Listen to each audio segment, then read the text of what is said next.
बोंबील कोळीवाडा हा पारंपरिक कोळी संस्कृतीचा आणि स्वादिष्ट समुद्र खाद्यपदार्थांचा एक खास असा आवडीचा पदार्थ आहे. महाराष्ट्राच्या किनारी भागातील चव, परंपरा आणि संस्कृती याचे सुगंध मिश्रण म्हणजेच बोंबील कोळीवाडा. चला तर मग उशीर न करता या छान अशा पदार्थाला किंवा या रेसिपीला आपण सुरुवात करूया. आता त्यासाठी ना इथे मी ना मोठे मोठे जे काड्या असतात ना बोंबलाच्या ते 4-5 घेतलेले आहेत. इथे ना मी ही भाजी ना 2 माणसांसाठी करणार आहे. त्यासाठी इथे बोंबील घेतलेले आहेत. आता त्यासाठी ना आपल्याला बोंबील आणि बटाटा हा मिक्स करायचा आहे. बटाटे वरून धुवून घेतलेला आहे आणि चिरून घेतलेला आहे. मोठे मोठे असे आपल्याला काप करून घ्यायचे आहेत. ह्या सालीची चव आहे ना या भाजीला छान लागते म्हणून मी इथे साल काढलेली नाही आहे. आता फोडणीसाठी ना इथे मी एक हिरवी मिरची घेतलेली आहे, आलं लसूण घेतलेलं आहे आणि आपल्याला एक मोठा कांदा लागणार आहे, टोमॅटो लागणार आहे, कोथिंबीर आणि इथे ना मी चिंच नाही, इथे ना मी ही चिंच भिजत घातली होती, हे आपल्याला लागणार आहे. हे आपल्याला असं आहे ना छान असं ह्याचा कोळ वापरायचा आहे, चिंचेचा कोळ. तो मी तुम्हाला ते पुढे सांगतेच. आणि काही अजून आपले थोडे बेसिक मसाले लागणार आहेत जसं की हळद वगैरे, ते तुम्हाला मी पुढे दाखवणारच आहे. चला तर मग उशीर न करता या रेसिपीला आपण सुरुवात करूया. सगळ्यात आधी आपण काय करूया, ह्याला जी माती वगैरे चिटकलेली असते ना ती काढावी लागते. त्यासाठी ना सगळ्यात आधी आपल्याला ना कोमट पाण्यात आहे ना हे बोंबील भिजत घालायचे आहेत एक अर्धा तास. म्हणजे ह्याच्यावर जी रेती वगैरे असते ना ती सगळी पाण्यात आहे ना खाली बुडाला राहते. चला तर मग आता आपण भाजी कशी बनवायची ते बघून घेऊया. इथे तर आपल्याला 2 मोठे टेबलस्पून आहे ना इतकं तेल लागणार आहे. ह्या भाजीला ना थोडं तेल जास्तीच लागतं. आपण मोठे 2 टेबलस्पून एवढं तेल घेऊया. आता सगळ्यात आधी ना आपल्याला ह्याच्यात मिरची घालून घ्यायची आहे. तेलात मिरची घातल्यामुळे काय होतं ना ती तिखट लागत नाही, छान अशी त्याची चव लागते. 1-2 मिनटं आपण ह्याला परतून घेऊया. 2 मिनटं आपली मिरची परतून झालेली आहे. आपण त्यात ना कांदा घालून घ्यायचा. हा मोठा एक कांदा आहे ना हा चिरून घेतलेला आहे मी बारीक, तो घालून घ्यायचा आपल्याला. असं ना याला परतायचं, आपल्याला मऊ होईपर्यंतच फक्त आपल्याला याला परतून घ्यायचं.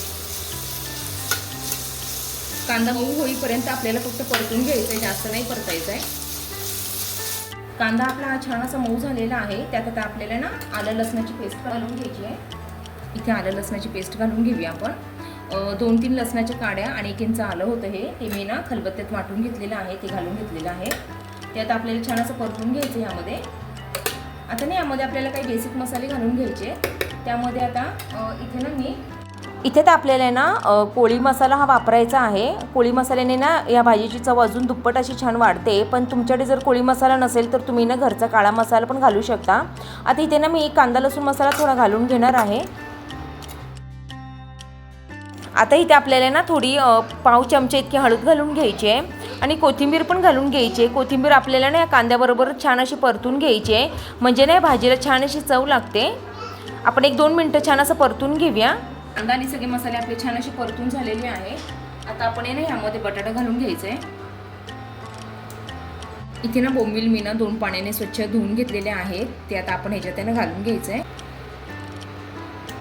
आणि छान असं आपल्याला परतून घ्यायचं सगळं.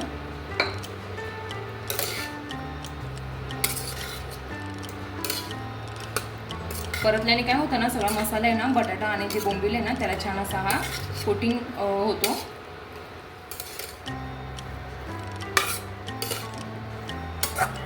छान असा आपला ना बोंबील आणि बटाटा हा परतून झालेला आहे. आता यामध्ये ना आपण चवीनुसार मीठ घालून घ्यायचं आहे.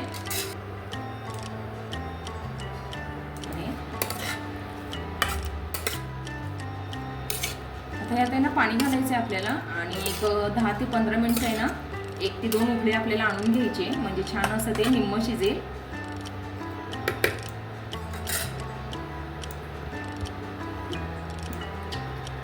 इथे ना मी गरम पाणी वापरते. एक अर्धा ग्लास आपल्याला पाणी घालून घ्यायचं आहे यामध्ये आणि शिजायला ठेवायचं आहे आपल्याला. हे एक उकळी आपण ह्याला छान आणून घेऊया, झाकण ठेवून घेऊया आणि उकळी आणून घेऊया याला. आता एक 5 मिनटं आपण आहे ना ह्याला छान अशी उकळी आणून घ्यायची. एक उकळी आलेली आहे, तुम्ही बघू शकता. छान अशी आपली भाजी न उकळलेली आहे, पण बोंबील आणि बटाटा अजून पण शिजलेला नाही आहे आपला. आता ना ह्याच्यातच आहे ना आपल्याला आहे ना टोमॅटो घालून घ्यायचा आहे. आता हा टोमॅटो आपल्याला आत्ता का घालायचा आहे, पहिला का नाही घातला, कारण आहे ना तो अख्खा आहे ना जेव्हा हा दाताखाली येतो ना तेव्हा तो छान लागतो बोंबील खाताना, म्हणून आपल्याला आहे ना आत्ता टोमॅटो घालून घ्यायचा आहे.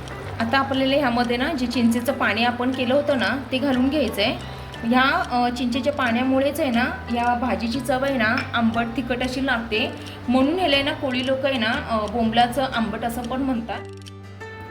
आता एक 5 मिनटं आपण आहे ना ह्याला छान अशी उकळी आणून घ्यायची. एक 5 मिनटं झालेले आहेत. आपण आहे ना झाकण काढून बघूया. छान असं आपले बोंबील शिजायला लागलेले आहेत. आता जेव्हा हे शिजायला छान लागतात ना तेव्हा आपल्याला ना यामध्ये ही ग्रेव्ही ना तुम्ही बघू शकता किंवा ही भाजी बघू शकता पातळ वाटते ना.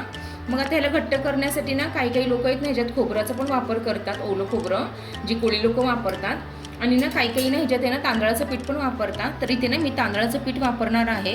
इथे 1 टेबलस्पून मी तांदळाचं पीठ घेतलेलं आहे. त्यात पाणी घालून आहे ना ह्याची छान अशी प्युरी बनवायची आपल्याला. आणि या भाजीला घट्टपणा होण्यासाठी ही प्युरी आपल्याला वापरायची आहे. चला तर मग आपण ह्याची पाणी घालून आहे ना प्युरी बनवून घेऊया. हां, आपली ना तांदळाची प्युरी इथे बनवून झालेली आहे. आपण ह्यात घालून घेऊया. म्हणजे काय भाजीला छान असं आहे ना घट्टपणा ह्याने येतो किंवा एकजीव होते ह्याने भाजी. आता ही छान अशी आपल्याला एकदा मिक्स करून घ्यायची आहे. आणि ह्याला ना आता आपल्याला एक 5 मिनटं एक उकळी आणून घ्यायची आहे. इथे आपली भाजी मग रेडी होणार आहे. खायला भन्नाट अशी लागते. एकदा तुम्ही नक्की ट्राय करा.